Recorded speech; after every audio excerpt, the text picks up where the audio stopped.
अब दोनों एक दूसरे के नसीब में लिखे जा चुके हैं। 5 निशानियाँ। जिंदगी की सबसे हुसैन दुआ और ख्वाहिश ये होती है कि इंसान को इसका सच्चा साथी मिल जाए जो सिर्फ दुनिया में नहीं बल्कि आखिरत तक इसका हमसफ़र हो।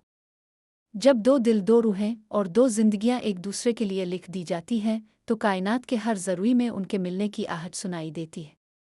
अल्लाह ताला ने हर चीज़ एक जूड़े की सूरत में पैदा की है, और अगर दो लोग वाकई एक दूसरे के नसीब में लिखे जा चुके हों तो रब्बू की तरफ से कुछ ख़ास निशानियां ज़ाहिर होती हैं। इस मज़मून में हम ऐसी 5 रूहानी और जज्बाती निशानियां बयान करेंगे जो बताती हैं कि आप और वो शख्स एक दूसरे के नसीब में अल्लाह की तरफ से लिखे जा चुके हैं। 1. दिल का सुकून और अजीब इत्मीनान। जब कोई शख्स आपके नसीब में होता है तो इसकी मौजूदगी में सिर्फ इसके ख्याल में आपके दिल को एक अजीब सा सुकून महसूस होता है। वो सुकून जो ना अल्फाज में बयान किया जा सकता है, ना दुनिया की किसी और चीज़ से हासिल होता है। ये दिल की वो कैफियत होती है जो सिर्फ अल्लाह की तरफ से आती है। कुरान में अल्लाह फरमाता है, याद रखो, अल्लाह के ज़िक्र से ही दिलों को सुकून मिलता है। जब वो शख्स आपकी ज़िंदगी में आता है तो गोया अल्लाह का ज़िक्र भी खुद ब खुद ज़ुबान पर आता है, दुआओं में इसका तज़किरा शामिल हो जाता है और दिल बेचैनी से पाक हो जाता है। ये इत्मीनान इस बात की अलामत है कि वो आपकी ज़िंदगी में महज इत्तेफाक से नहीं बल्कि अल्लाह के हुक्म से आया है। चाहे हालात कैसे भी हों, अगर उसके साथ दिल बेखौफ हो तो समझ लीजिए ये रब की तरफ से एक निशानी है। 2. बग़ैर कोशिश के राब्ता कायम रहता है। जब दो लोग एक दूसरे के नसीब में होते हैं तो दुनिया की कोई ताकत उनके दरमियान मुकम्मल फासला नहीं डाल सकती।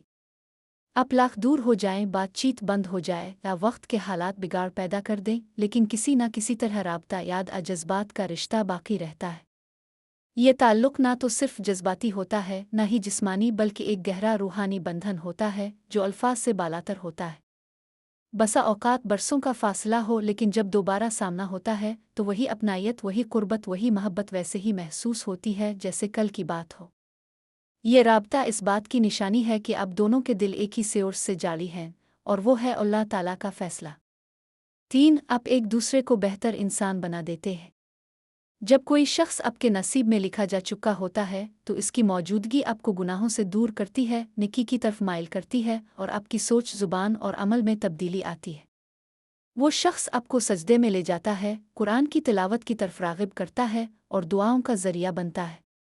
आपकी खामोश दुआओं का जवाब बनकर आता है और आपकी रूह को अल्लाह से जोड़ने वाला बन जाता है। ये ताल्लुक़ सिर्फ दुनियावी नहीं बल्कि आखिरत का साथी बनने वाला होता है। यही वो असल मोहब्बत है जिसे कुरान में कहा गया है, ओए जेले बेने वाम ओए दुआ ओए रहमिया, और तुम्हारे दरमियान मोहब्बत और रहमत पैदा कर दी। ऐसी मोहब्बत सिर्फ रब अता करता है जो आपको आपकी हकीकत, ईमान, सब्र और दुआ से जोड़ती है। 4. वक्त, हालात, फासले कुछ भी नहीं बिगाड़ सकते।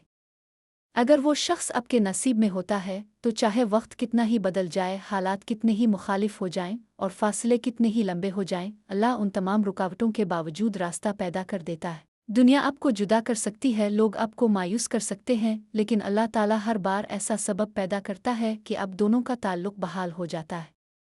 कभी कोई बेवजह मुलाकात, कभी दिल में बेसाख्ता याद, कभी ख्वाब में दीदार, कभी दुआ में जिक्र। ये सब अल्लाह की तरफ से इशारे होते हैं कि जो मैंने लिख दिया वो कोई मिटा नहीं सकता। जो लोग नसीब में होते हैं वो बार बार पलट कर आते हैं और आखिरकार एक ना ख़त्म होने वाले बंधन में बंध जाते हैं। 5. दुआ में वही नाम बार बार आना। ये सबसे बड़ी रूहानी निशानी होती है। जब कोई शख्स वाकई आपके नसीब में होता है तो चाहे अब दुआ किसी और चीज़ के लिए मांग रहे हों, ज़ुबान पर बार बार उसका ख्याल आ जाता है। कभी आप उसका नाम लिए बगैर दुआ करते हैं तो आंखों से आंसू जारी हो जाते हैं, दिल रोने लगता है और रब से यही फरियाद होती है कि आ अल्लाह, अगर वो मेरे हक़ में बेहतर है तो इसे मेरे नसीब में लिख दे। ये नाम दिल से नहीं निकलता बल्कि दिल से अल्लाह की बारगाह तक जाता है, और अल्लाह जानता है कि इस नाम के पीछे कितनी मोहब्बत, कितनी सच्चाई और कितनी आजिज़ी छपी हुई है। अगर रब की तरफ से वो नाम आपके दिल में रीछ बस जाए और दुआ की सूरत में ज़ाहिर होता रहे तो समझ लीजिए कि आपका नसीब खुद आपसे बात कर रहा है। इख्तितामिया, नसीब अल्लाह के हाथ में है। याद रखें, इंसान सोचता है, मंसूबा बनाता है, मगर नसीब सिर्फ अल्लाह ताला के हाथ में है। अगर वो चाहे तो इनकार करने वाले को कबूलियत की मंजिल पर ले आए और अगर वो चाहे तो ज़ाहिरी कुर्बत के बावजूद दिलों को जुदा कर दे। अगर आपको उन 5 निशानियों में से कई एक अपनी ज़िंदगी में महसूस हो रही है तो घबराइए मत, बल्कि अपने रब से मज़ीद रहनुमाई मांगे। इस्तिखारा, दुआ और सब्र के साथ अपने फ़ैसले की तरफ बढ़ें। अल्लाह ताला से दुआ है कि जो भी आपके नसीब में लिखा जा चुका है वो आपकी ज़िंदगी का सुकून, आपकी रूह की राहत और आपके ईमान का सहारा बन जाए। आमीन।